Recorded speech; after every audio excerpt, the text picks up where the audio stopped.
वालेकुम, मैं हूँ सायरा। आप देख रहे हैं सायराज कुकिंग। तो दोस्तों, आज की जो हमारी रेसिपी है वो है कि अगर आपके घर में हलवा बच गया तो उसको आप ज़ाया मत करें, उसको दोबारा खाने के काबिल लाएं। तो ये वाला हमने हलवा बनाया था, ये हमारे घर बच गया। तो पहले भी हम इस तरह से इसकी पंजीरी बना देते हैं। तो चले आए बनाना शुरू करते हैं कि हम इसकी किस तरह पंजीरी बनाते हैं।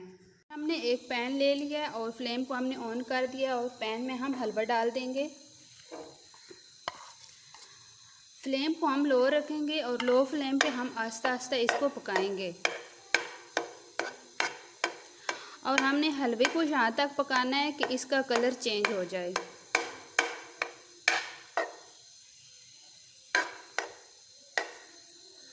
और आपने हलवे को ऐसे ही नहीं छोड़ देना, आपने मुसलसल जो है चम्मच हिलाते रहना है। अगर आपने चम्मच को छोड़ दिया तो वो नीचे से जल जाएगा और इसका कलर जो है वो भी ख़राब हो जाएगा।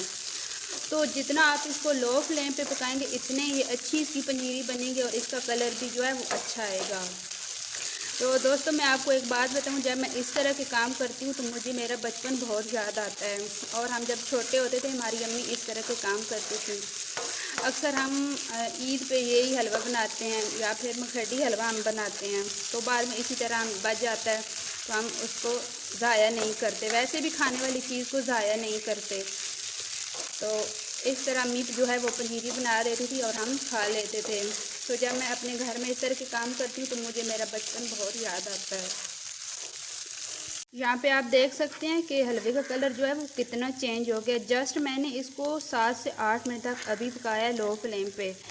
तो इसको पकाने में थोड़ा टाइम लगता है, लेकिन जब ये बन के पंजीरी तैयार होती है तो इसका टेस्ट जो है वो बहुत ही अच्छा होता है।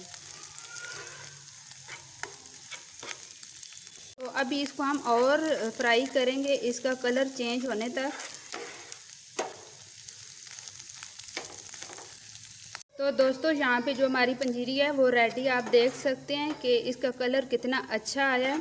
और इसके पकने की ख़ास बात ये होती है, इसमें से ये जो ऑयल है बिल्कुल अलग हो जाता है और ये जो थोड़ी है खुश्क हो जाती है। तो मैं इसकी फ़ाइनल लुक आपको दिखाती हूँ प्लेट में डाल के। ये हमारी हलवे की पंजीरी जो है वो रेडी है। ये इसकी फाइनल लुक है। आप देखें कि इसका कितना अच्छा कलर आया। ये क्रिस्पी सी हो जाती है जब ये बन जाती है। तो दोस्तों, अगर मेरी आज की ये रेसिपी और टिप आपको अच्छी लगी हो तो प्लीज़ मेरी वीडियो को लाइक शेयर एंड सब्सक्राइब ज़रूर करें। तो मैं नेक्स्ट वीडियो में आपको फिर मिलूँगी, तब तक के लिए अल्लाह हाफिज़।